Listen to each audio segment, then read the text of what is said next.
ಜಿಲ್ಲೆಯ ಅರಸೀಕೆರೆಯಲ್ಲಿ ಬೈಕ್ನಲ್ಲಿ ತೆರಳುತ್ತಿದ್ದ ಹಿಂದೂ ದಂಪತಿ ಮೇಲೆ ಯುವಕರ ಗುಂಪೊಂದು ಹಲ್ಲೆ ನಡೆಸಿದ ಘಟನೆ ಉದ್ವಿಗ್ನತೆಗೆ ಕಾರಣವಾಗಿದೆ.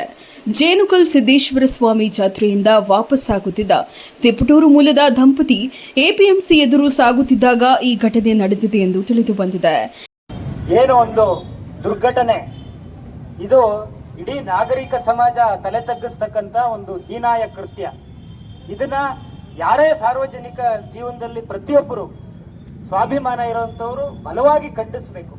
ಅಂತಹ ಒಂದು ಬಲವಾದ ಖಂಡನೆ ಇವತ್ತು ಅರಸೀಕೆರೆ ನಗರದಲ್ಲಿ ತಮ್ಮ ಎಲ್ಲ ವ್ಯಾಪಾರ ವಹಿವಾಟುಗಳನ್ನ ವಿನಾಯಿತಿ ಮಾಡಿ ಇವತ್ತು ಇಲ್ಲಿ ಒಂದು ದೊಡ್ಡ ಪ್ರಮಾಣದಲ್ಲಿ ಸೇರಿದಿರಾ.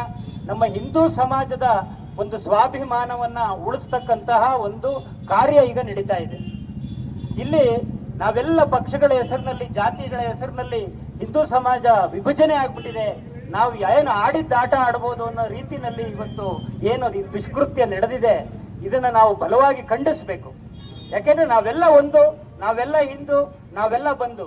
ಚುನಾವಣೆ ಸಂದರ್ಭದಲ್ಲಿ ಯಾವ ಪಕ್ಷನಾರ ಮಾಡಿ, ಆದ್ರೆ ಹಿಂದೂ ಧರ್ಮ, ನಮ್ಮ ಹಿಂದುತ್ವ ಮತ್ತು ಹಿಂದೂ ಸಮಾಜದ ವಿಚಾರಕ್ಕೆ ಬಂದಾಗ ನಾವೆಲ್ಲ ಪಕ್ಷ ಭೇದಗಳನ್ನ ಮರೆತು ನಾವೆಲ್ಲ ಒಂದೇ ಕುಟುಂಬ ಅಂತಕ್ಕಂಥ ಒಂದು ಬಲವಾದ ಸಂದೇಶದ ಜೊತೆಗೆ ನಾವೆಲ್ಲ ಇವತ್ತು ಒಗ್ಗಟ್ಟಾಗುವಂತಹ ಅನಿವಾರ್ಯತೆ ಇದೆ. ಬೈಕ್ ಸ್ಪೀಡ್ ವಿಚಾರಕ್ಕೆ ಆರಂಭವಾದ ಮಾತಿನ ಚಕಮಕಿ ಕೆಲವೇ ಕ್ಷಣಗಳಲ್ಲಿ ಗಲಾಟೆಗೆ ತಿರುಗಿದೆ.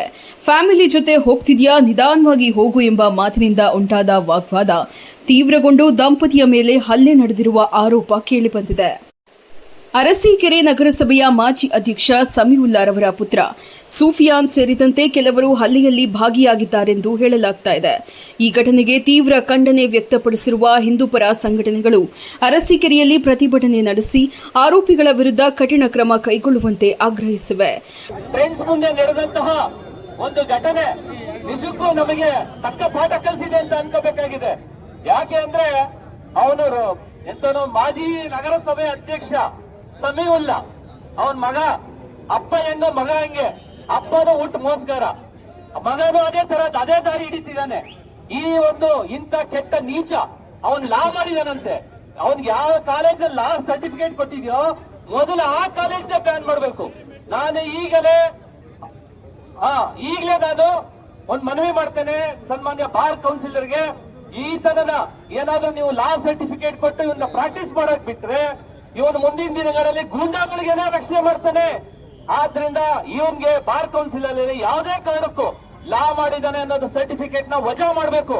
ಇದಕ್ಕೆ ನಾವು ಹೈಕೋರ್ಟ್ ಮೆಟ್ಟಿಲನ್ನು ಹತ್ತುತ್ತೀವಿ. ಮುಸ್ಲಿಂ ಯುವಕರು ದಬ್ಬಾಳಿಕೆ ನಡೆಸುತ್ತಿದ್ದಾರೆ ಎಂದು ಪ್ರತಿಭಟನಾಕಾರರು ಆಕ್ರೋಶವನ್ನ ವ್ಯಕ್ತಪಡಿಸಿದ್ದಾರೆ. ಇನ್ನೊಂದೆಡೆ ಹಲ್ಲೆಗೆ ಒಳಗಾದ ದಂಪತಿ ಹಾಗೂ ಆರೋಪಿತ ಯುವಕರಿಂದ ಯಾವುದೇ ದೂರು ದಾಖಲಾಗಿಲ್ಲ. ಆದರೆ ಸಾರ್ವಜನಿಕ ಸ್ಥಳದಲ್ಲಿ ಶಾಂತಿ ಭಂಗ ಮಾಡಿದ ಹಿನ್ನೆಲೆಯಲ್ಲಿ ಪೊಲೀಸರು ಸ್ವಯಂ ಪ್ರೇರಿತವಾಗಿ ಪ್ರಕರಣವನ್ನು ದಾಖಲಿಸಿಕೊಂಡು ತನಿಖೆ ಆರಂಭಿಸಿದ್ದಾರೆ. ಹಾಸನ ಎಸ್ಪಿ ಶುಭಾನ್ವಿತಾ ರವರು ಘಟನೆ ಕುರಿತು ಕ್ರಮ ಕೈಗೊಳ್ಳಲಾಗುತ್ತದೆ ಎಂದು ತಿಳಿಸಿದ್ದಾರೆ. ಸದ್ಯ ಅರಸೀಕೆರೆಯಲ್ಲಿ ಕಾನೂನು ಮತ್ತು ಸುವ್ಯವಸ್ಥೆ ಕಾಪಾಡಲು ಪೊಲೀಸರು ಮುನ್ನೆಚ್ಚರಿಕೆ ಕ್ರಮಗಳನ್ನು ಕೈಗೊಂಡಿದ್ದಾರೆ. ಒಂದಿಷ್ಟು ಗೂಂಡಗಳು, ಮುಸಲ್ಮಾನ್ ಗೂಂಡಗಳೇ, ಅದರಲ್ಲೇನು ಬೇರೆ ಮುಚ್ಚಿ ಮರೆ ಹೇಳೋ ಅಂಥದ್ದೇನಿಲ್ಲ. ಮುಸಲ್ಮಾನ್ ಗೂಂಡಗಳು.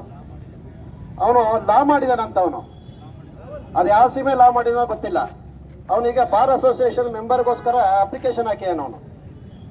ಅವನೊಬ್ಬ ಲಾಯರ್, ಅವ್ನು ಮುಸಲ್ಮಾನ್ ಗೂಂಡ. ಆ ಗೂಂಡ ಓಪನ್ ಆಗಿ ಹೇಳ್ತಾನೆ, ಏನ್ ಮಾಡ್ಕೊಂತೀಯ ಮಾಡ್ಕೋವಾಗ ವಿಡಿಯೋ ಮಾಡ್ತೇನೆ, ಏನೋ ಮಾಡ್ಕೊಂತೀಯ, ಏನ್ ಸಾಕತ್ತಿ, ಏನ್ ಕಿತ್ಕೊತೀಯ ನೀನು ಅಂತ ಅಂತೀಯಾನೆ.